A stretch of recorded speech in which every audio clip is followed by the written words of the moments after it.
अस्सलाम वालेकुम। प्रोग्राम में खुशामदीद। सबसे पहले आज की अहम खबर, बलूचिस्तान में एक बार फिर मजदूर अगवा हुए हैं। ज़िला बारखान और खुजदार में नामालूम मुसल्लह अफराद यानी कि दहशत गर्दों ने यह अगवा के दो वाक़यात वहाँ पे हुए हैं। पहला ज़िला बारखान के इलाके ईशानी के करीब ढोलांडी में पेश आया। मुसल्लह अफराद एक क्रश प्लांट पर काम करने वाले 3 मजदूरों को साथ ले गए और फिर यहीं पे एक पुलिस चेक पोस्ट पर हमला करके 3 एहलकारों से असला भी छीना। और इसके अलावा ज़िला खुजदार के इलाका मौला में पेश आया दूसरा वाक़या, जहाँ पे 11 मजदूरों को अगवा किया गया है। और खुजदार पुलिस के मुताबिक इन अगवा कुनिंदगान के जो वजूहात क्या हैं, मुहरकात क्या हैं, उसका अभी तक पता नहीं चला। और ये मजदूर, इनका ताल्लुक 6 का सिंध से और 2 और वो वर्ल्ड बैंक के एक मंसूबे पर काम कर रहे थे वहाँ पे। तो इससे आप अंदाज़ा लगा सकते हैं कि सिचुएशन बलूचिस्तान में कैसी है। और ये आज के प्रोग्राम का तारुफ टॉप स्टोरी मेरी आज की होगी। पाकिस्तान का अफगानिस्तान पर हमला, 80 दहशत गर्दों को हलाक करने का एक फिगर हमारे पास आया है। और इसके मुताबिक पाकिस्तान की जानिब से कल रात इंटेलिजेंस बेस्ड एयर स्ट्राइक्स की गई हैं और 3 सूबों नंगरहार, पक्तिका और खोस्त में ये हमले किए गए हैं। नंगरहार में 4 जगहों पे, पक्तिका में 2 जगहों पे और खोस्त में 1 जगह पे। नया मरकज़ नंबर 1 नंगरहार, नया मरकज़ नंबर 2 नंगरहार, मौलवी अब्बास मरकज़ खोस्त, इस्लाम मरकज़ नंगरहार, इब्राहिम मरकज़ नंगरहार, मुल्ला राहबर मरकज़ पक्तिका और मुखलिस यार पक्तिका। इसमें जैसा कि मैंने आपको बताया कि 80 दहशत गर्द जिनका ताल्लुक TTP से है और उनका ताल्लुक ना सिर्फ अफ़गानिस्तान के दहशत गर्द वहाँ पे मौजूद थे, बल्कि पाकिस्तान के खैबर पख्तूनख्वा और पंजाब के दहशत गर्द भी वहाँ पे ट्रेनिंग ले रहे थे। बड़े मरकज़ थे ये। और इसके बाद सिचुएशन बड़ी टेंस है इस बॉर्डर पे। उसके ऊपर बात करेंगे, हमें ज्वाइन करेंगे मेजर जनरल जाहिद महमूद साहब और इफ्तिखार फिरदौस साहब।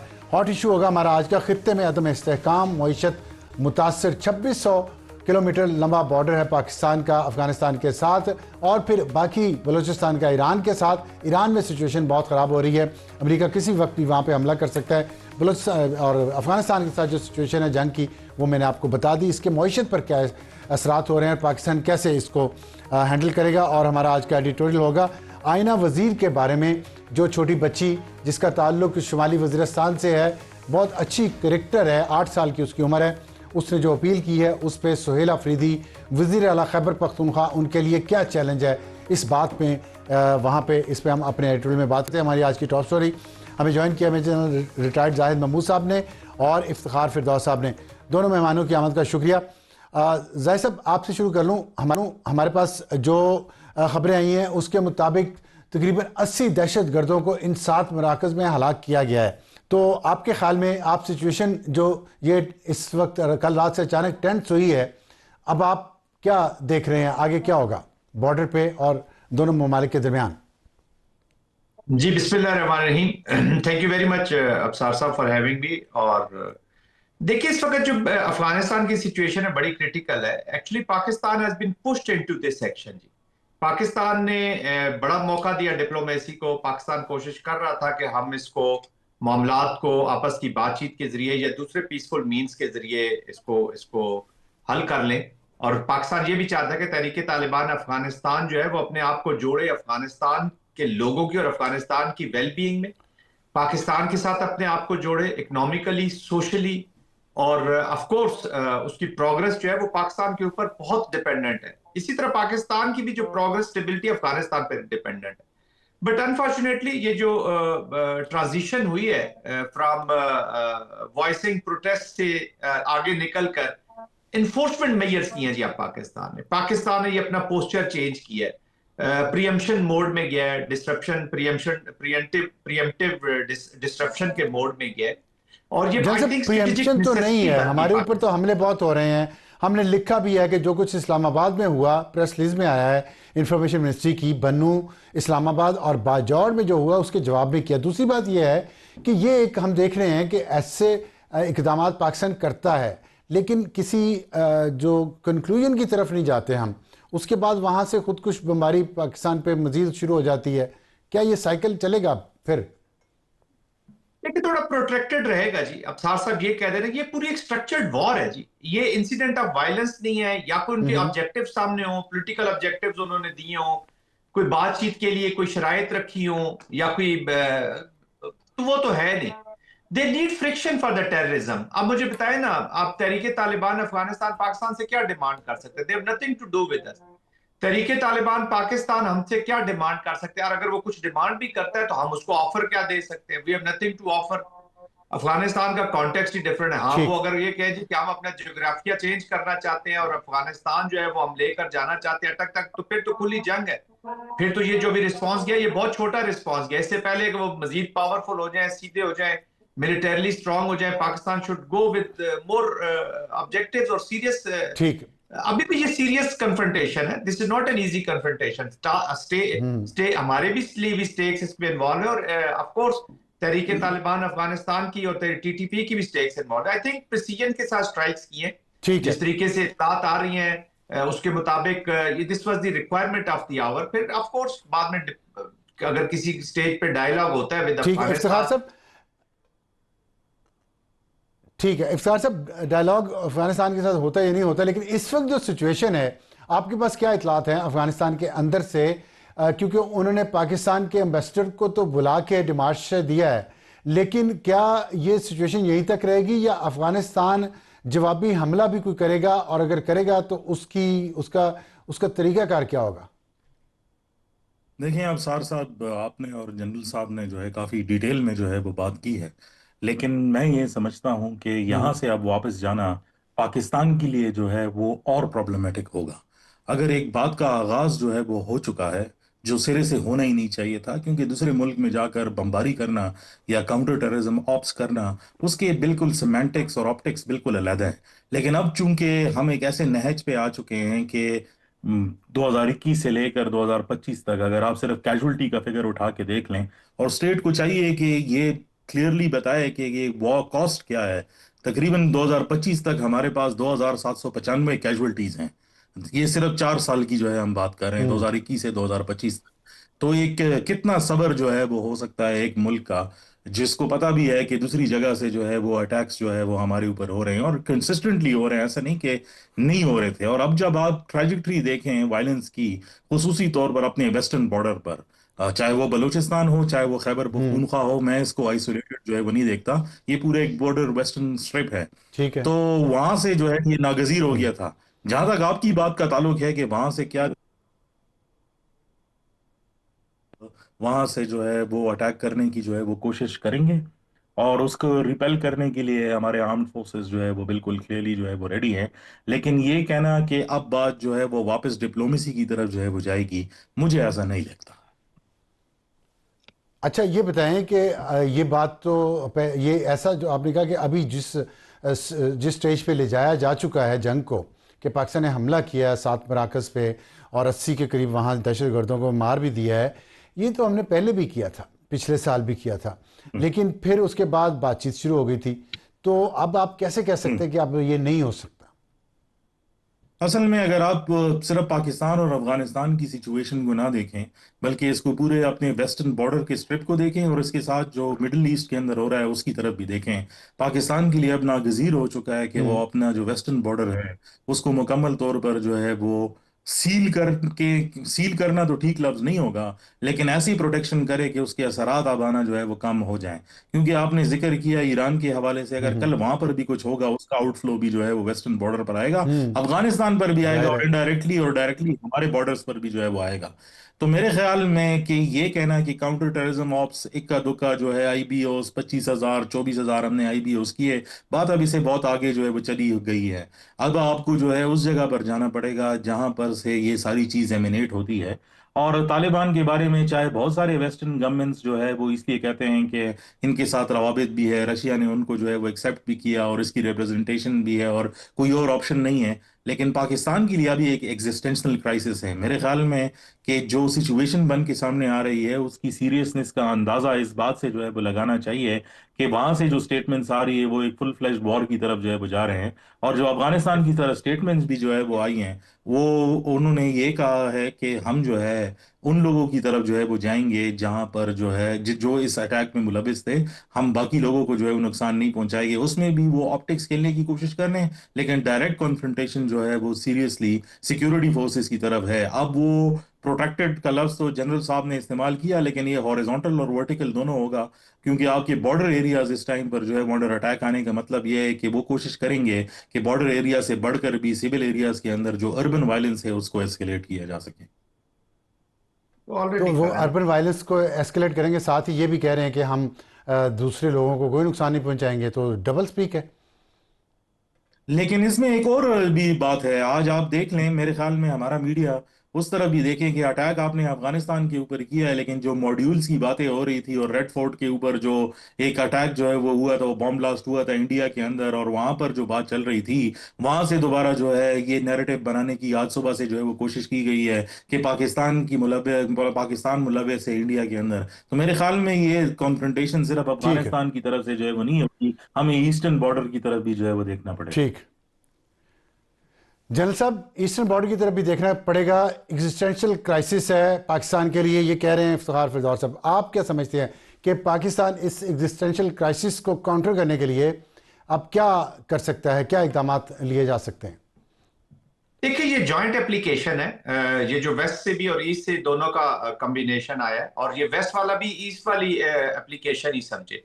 ऑफ कोर्स वो कन्वेंशनल फोर्सेस को मोबिलाइज अगर वो करेगा लेटर ऑन, कर भी सकता है, ताकि हमारे जो ट्रुप्स हैं वो हम ईस्टर्न बॉर्डर पे लेकर पाकिस्तान के लिए एक डायलेमा क्रिएट किया जाए, पाकिस्तान की मिलिट्री के लिए उनके उड़ालोप जो डिसीजन मेकिंग प्रोसेस है उसको उसको डिस्टर्ब किया जाए। लेकिन पिछली दफा भी जब ईस्ट से आया, इन्होंने कन्वेंशनल मोड में जब ये पाकिस्तान के खिलाफ मार्का ये संदूर लॉन्च किया, तो पाकिस्तान ने एक ट्रुप भी नहीं मूव किया वेस्ट से, जिसको ये समझते हैं कि वेस्ट खाली हो जाएगा और फिर अफगानिस्तान और बलूचिस्तान के अंदर हमारे बैठे हुए और खैबर पख्तूनख्वा के अंदर बैठे हुए एलिमेंट्स ये एक्टिवेट हो जाएंगे और हम एक सिचुएशन क्रिएट कर लेंगे और पाकिस्तान को मजबूर करेंगे पॉलिसी कैप्चुलेशन पे। It is not going to happen. देखें, पाकिस्तान ने अभी जो वेस्ट में भी रिस्पांस किया, ये ऑपरेशन अबसार साहब 2.0 का आप समझे कि रिस्पांस किया है।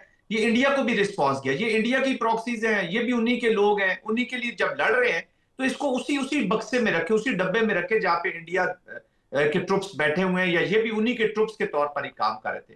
अभी फिरदौस ने बड़ा कहा कि मतलब इन्होंने बात की कि जी ये अर्बन टेररिज्म की तरफ जाएंगे, तो ऑलरेडी वो they are into urban terrorism, civil military alike they are taking on जी। ये कोई ऐसा उनका नहीं है कि ये सिर्फ मिलिट्री के टारगेट ही लेंगे, बड़े मोरालिटी पे वॉर करेंगे।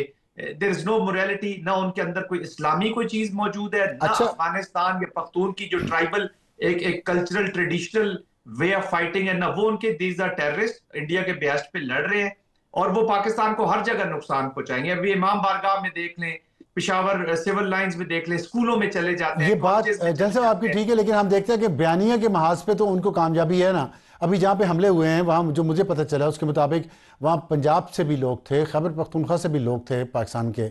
तो इसका मतलब यहाँ पे जो रेडिकलाइजेशन हो रही है, जिस भी तरीके से हो रही है, जहाँ से भी हो रही है, हम अपने अंदर भी तो इफेक्टिवली इस बयानिया को बेहतर देखिए नहीं कर सके ना।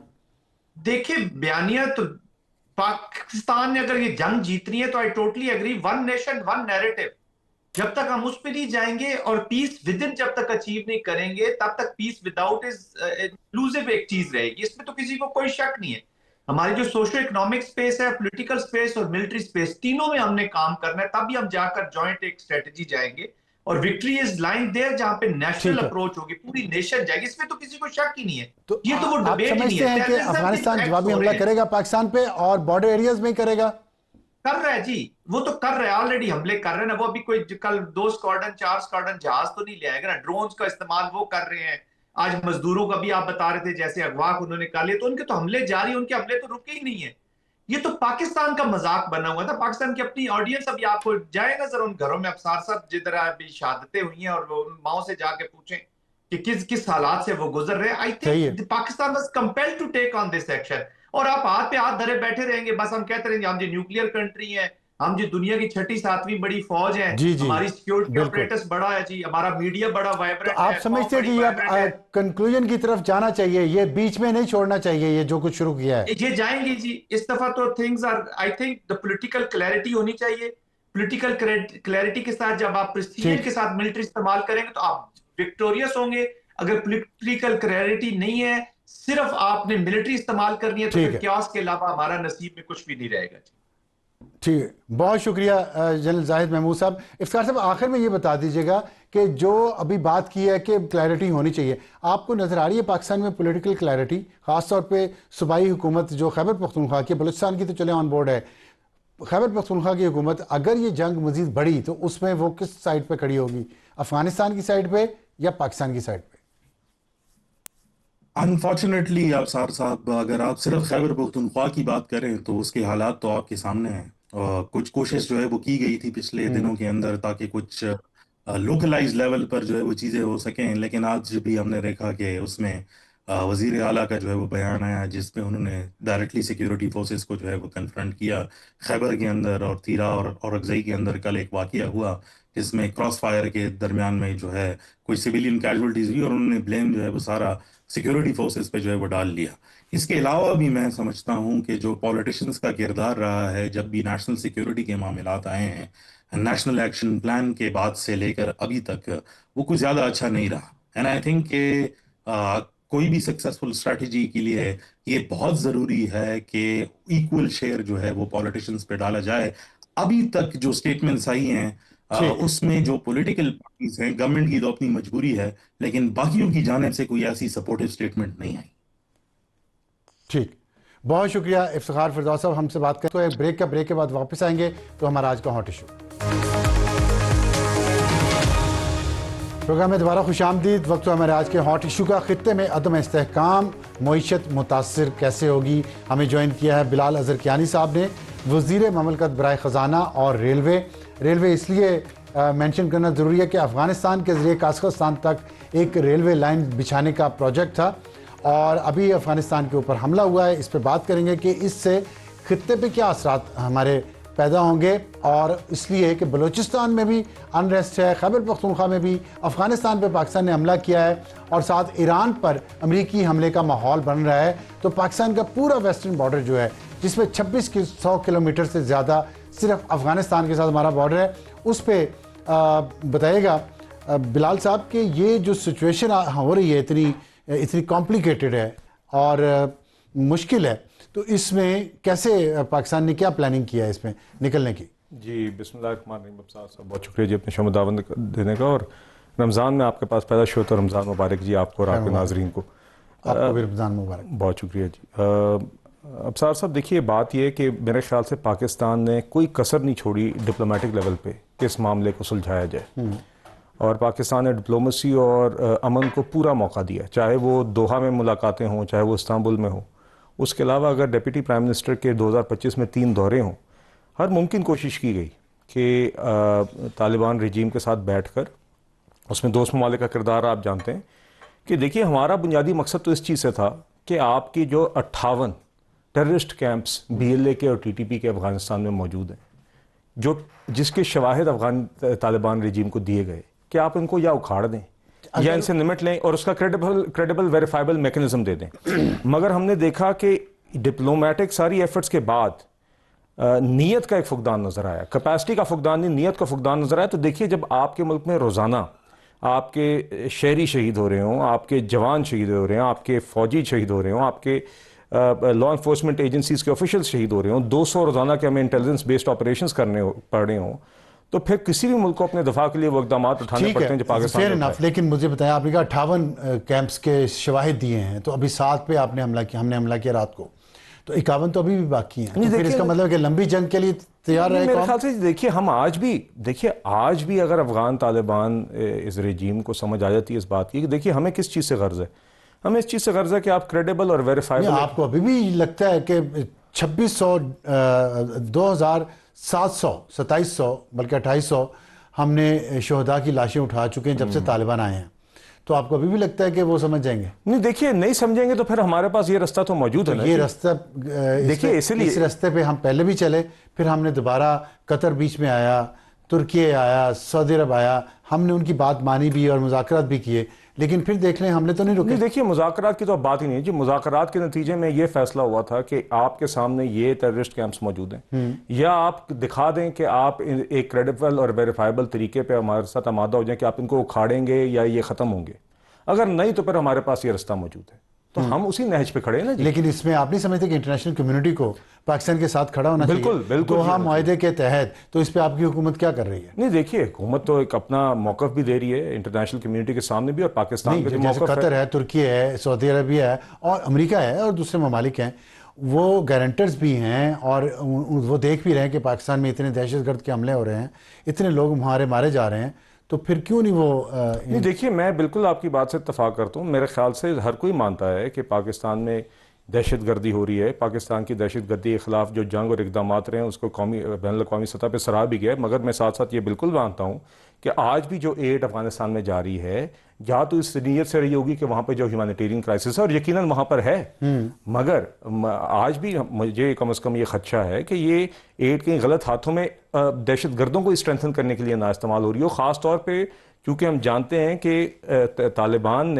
तालिबान रेजीम ने अफगानिस्तान को सिर्फ DLA और TTP नहीं, 20 कुल टेररिस्ट ऑर्गेनाइजेशंस का अपने आप को एक सेफ हेवन बना दिया। तो यकीनन इंटरनेशनल कम्युनिटी की ये तालिबान रेजीम के साथ निमटना, वहाँ से दहशतगर्दी को रोकना सिर्फ पाकिस्तान का मसला नहीं है, ये बैनुल-अक़वामी मसला है और ये पूरे खित्ते का मसला है। और बिल्कुल मेरे ख्याल से इंटरनेशनल कम्युनिटी को इसमें अपना किरदार अदा करना चाहिए। नहीं तो ये खाली आप अपीलों से होगा या कुछ एफर्ट भी करेंगे? नहीं करेगी? देखिए एफर्ट क्या होती है डिप्लोमेटिक सतह पे, आपने देखा मैं आपको बता देता हूं। देखिए हमने देखिए कतर है, तुर्की है, सऊदी अरेबिया है, अमेरिका है, हमारे दोस्त ममालिक हैं, इनसे क्यों नहीं बात हो रही कि जी आप लोग उनके वहाँ पे उनके बहुत अच्छे ताल्लुकात हैं दोनों तरफ के साथ, अफगानिस्तान के उनके साथ, उनके अफगानिस्तान के साथ पैसा भी आ रहा है, प्रोटेक्शन भी है, क्यों नहीं उस पर ये लोग प्रेशर डालते? उनकी जो यूनाइटेड नेशन के तहत उन पर जो पाबंदियाँ हैं सफ़र करने की, उसको आप लोग क्यों नहीं ट्रिगर करते? देखिए पाकिस्तान बिल्कुल जी अपने सारे स्ट्रेटेजिक पार्टनर्स के साथ एंगेज्ड है और दीगर मौज़ूआत पे बशमूल इसके।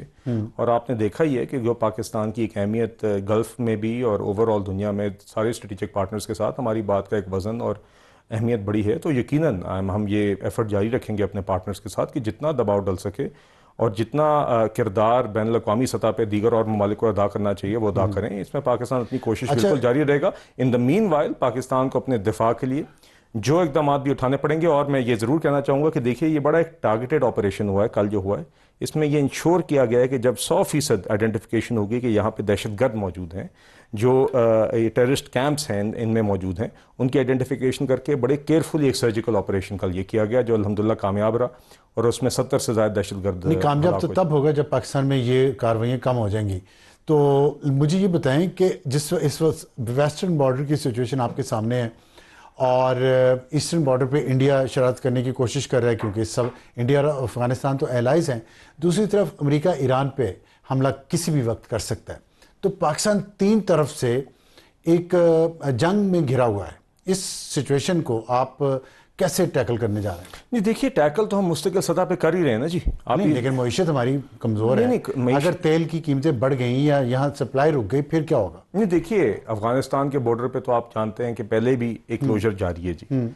एक क्लोजर एक ऐसा क्लोजर है जो कि हम आइडियली तो हम नहीं चाहेंगे कि क्लोजर हो, मगर जब आपकी जानों की बात हो जाए या आपके यहाँ पे सेफ्टी का मामला हो या आपके खित्ते में अमन का मामला हो, रोज़ाना आप यहाँ पे लाशें उठा रहे हो, तो फिर इस तरह के इकदाम उठाने पड़ते हैं। तो वो तो वहाँ तक तो जी देखिए हम ऑलरेडी उसको डील कर भी रहे हैं, कोप कर भी रहे हैं और इंशाल्लाह आगे भी हम चाहेंगे कि इसका अगर मुस्तकिल हल निकलता है तो वो बॉर्डर खोलें, मगर अभी के लिए मुआशी सतह पे हम उसको we made contingency plans for it. बाकी यकीनन जी देखिए पहले भी ईरान में कशीदगी हुई थी। हम तो हरगिज़ कोई भी ये नहीं चाहता जी कि अपने खित्ते में कोई इस तरह के अमन अमान की सिचुएशन हो, मगर माजी में भी इसके लिए कंटिजेंसी प्लानिंग हुई है और आज भी जारी है। ईस्टर्न फ्रंट पे तो जी मैं तो खैर इन एनी केस ईस्टर्न और वेस्टर्न फ्रंट अफगानिस्तान और भारत का एक गठजोड़ जो है वो बुनियादी तौर पे एक ही जंग है जो हम हर सतह पे लड़ रहे हैं, मगर मुआशी सतह पे जी जो हमने इकदाम उठाने हैं वो हमने उठाए भी हैं और इंशाल्लाह इस सूरत हाल के अंदर ही हम अपनी इकनॉमिक मैनेजमेंट ही करते रहें और आगे भी इंशाल्लाह करते रहेंगे जी। अच्छा, इसमें काज़ाकिस्तान के साथ जो मुआहिदा था रेलवे का, अब ये जो नई जंग शुरू हुई है उसको वो अफेक्ट होगा? जी देखिए मेरे ख्याल से ये उज़्बेकिस्तान गालिबन, देखिए मेरा ख्याल है जी इसमें यकीनन हम चाहते थे कि अफ़गानिस्तान के साथ जो ताल्लुकात हैं उसके अंदर तजारत, पीपल एक्सचेंजेस, जो ऑलरेडी हमारा एक लोगों का आपस का एक ताल्लुक और रब्ता और तजारत ख्वाब था, ख्वाब ही रहा। मगर देखिए कोशिश थी ना जी। देखिए पिछले साल जो डिप्टी प्राइम मिनिस्टर गए, मकसद क्या था कि एक चीज़ को एक बुनियादी तौर पे दहशतगर्दी को जड़ से उखाड़ा जाए और इन दोनों ममालिक के दरमियान रिलेशंस नॉर्मलाइज करें और उसमें इस तरह के इंफ्रास्ट्रक्चर प्रोजेक्ट्स जिसमें पूरे खित्ते के लिए फ़ायदा वो लाए जाएं।